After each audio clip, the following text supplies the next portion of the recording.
This is Tom, the Filthy Mauler Lawler, and you are listening to the Ultimate Fight Show on 740 The Game. Unscripted, unsanctioned, and unbelievable. I don't want to see you get hurt. We're back with the Ultimate Fight Show. That's right. It's the Ultimate Fight Show live on 740 The Game. We're brought to you by Oxygen4Energy.com, Tiger Martial Arts Longwood, and PokerVT.com. We are joined in the studio tonight by Ben Killa B. Saunders. We are very excited to have him. Very excited to have you, man. And I heard that you actually were just awarded your brown belt in jiu-jitsu. Yes, I was, man. Yes, I was. I'm very proud of that, and it's a huge accomplishment, man. It is, man. Jiu-jitsu is not easy. I mean, I've taken it for a while. You can take jiu-jitsu at a real school for sometimes up to 4 years before you even leave the white belt. So, I mean, you know, that is a very big accomplishment. Tell our listeners what a brown belt ceremony will consist of. What do you have to do? Well, you know, what submissions do you have to show? How does it work? Tell us how it works. Oh, man, I don't know. It's just basically I had a sheet that basically had the requirements of what, you know, you needed to know. And, you know, it went from closed guard, open guard, sweeps, top position, bottom position, transitions. You know, it was really extensive. And, you know, it definitely took some, even though I feel so comfortable with my jiu-jitsu and everything, to be on point with everything, especially in front of someone, you know, as respectable as Ricardo Laborio during the test. You know, I wanted to be on point. So, you know, I spent some time, you know, training it all, making sure that, you know, my technique and everything was on point for it. I'll tell you what, man, you're going to be dangerous because those knees, those fists are already on point. So if you add in that ground game in the mix, you're going to be dangerous, man. Ben, you brought up the brown belt ceremony itself and how much you train and how much time you put in. When did you actually start training jiu-jitsu? And also, because a lot of people may not know, you've got a rather unusual background in Jeet Kune Do. You're repping Bruce Lee. Yeah, you're repping the Bruce Lee tonight. Talk to us a little bit about that, and talk to us a little bit about your background, and then I want to get into something about the black belt. Yeah, man. Basically, I started doing martial arts about when I was 8 years old. You know, it had to do with my brother doing karate and then trying, you know, moves on me, just telling me to stand there and while he would do a spinning back kick to me. I mean, that is honestly a memory I have in my head is him knocking the wind out of me being in tears and him cracking up about it. And, you know, from there, it just kind of moved on. I met my best friend. He was in Taekwondo. I mixed that up. We were reading Bruce Lee books and techniques before we were even 10 years old. And then, you know, 1993, the first UFC came around. You know, we saw that. And then we moved on to, you know, when I was 14, an actual Jeet Kune Do academy opened up in my area. So I got a job at McDonald's in order to pay for it, man. I would walk like 3 miles to and from that McDonald's just to, you know, work to make the money to pay for my Jeet Kune Do lessons, which really consisted a lot of Muay Thai kickboxing, Wing Chun, Filipino Kali, and even some Indonesian Silat, man. It was awesome. I loved every second of it. I beat the crap out of my Bob every day, the Chuck Norris body opponent bag. And, you know, 2001 I graduated and I made the move to Orlando, Florida to train with Dean Thomas at United Champions. And, you know, I got to train with a lot of, you know, really, really good guys there. I actually did start my BJJ training a little bit there. I was just so poor, you know, that I couldn't really afford a gi. So once in a blue moon, I might have been able to, you know, borrow one. I did, you know, some gi training where I would wear sweats and they would wear the gi and I would still, you know, get my training on. And then in 2003, I basically ended up, that place closed down, so I moved to Gracie Baja, Orlando. 2003, I got my blue belt, or I started actually training with the gi over there. And then, you know, I transferred over to American Top Team. I got my purple, I believe, what was it, like 2007 or something like that. And, you know, now I got my brown belt. But I've been training my butt off, man, for my entire life. This is what I put everything into, you know.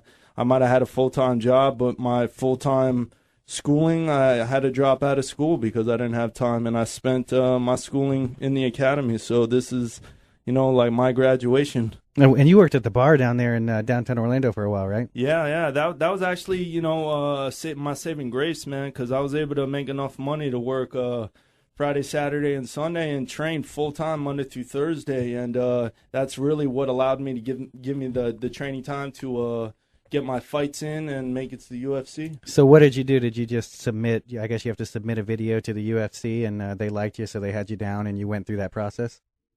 How does that work? Yeah, it was the Spike TV people. I had to send in an application, a video application. I did an interview with them. I ended up getting picked for, the top 50. I got flown out there. They do more interviews. And then basically you're sitting there biting your nails, hoping you made it till basically the weekend before they call. They call you and they're like, okay, you made it. Or it's you planned all this, stress around am I going to be gone for 8 weeks or whatever it is, telling your job and this and that, and then you might even be dumped. So it was definitely an annoyance, but my job was really cool, and they allowed me to go, and now I'm living my dream, man. That's an awesome story, man. From fry guy to fight guy. Yeah, exactly, man. You mentioned you started training BJJ about 2001. You're about 8-9 years in of solid hardcore Brazilian Jiu-Jitsu training, gi training, and the reason why I wanted to bring that back up is because Rashad Evans has been getting a little bit of heat. They recently announced that he received his BJJ black belt, and I don't think anyone was even aware that he had ever even trained in a gi. What's your take on that? I mean, he's been in mixed martial arts for 5-6 years now. I mean, is that how do you feel about that process? The fact that he hasn't trained with the gi, I would say, kind of takes away the legitimacy of the belt slightly, but at the end of the day, man, I mean, Renzo Gracie and all them, who am I to say anything, If they want to do it for whatever reason they're doing it, I don't know if it's for money, I don't know if it's for the technique, and he was actually, in their minds, black belt worthy to get the gi. Whatever it is, man, it's definitely above whatever, whatever I say or even care to say, so on the subject, I mean... yeah, he has a pretty legitimate teacher, so if he's going to award him the black belt, I mean, it doesn't seem like he'll award it, for nothing. So I'm sure it's at least somewhat legitimate, you know what I mean?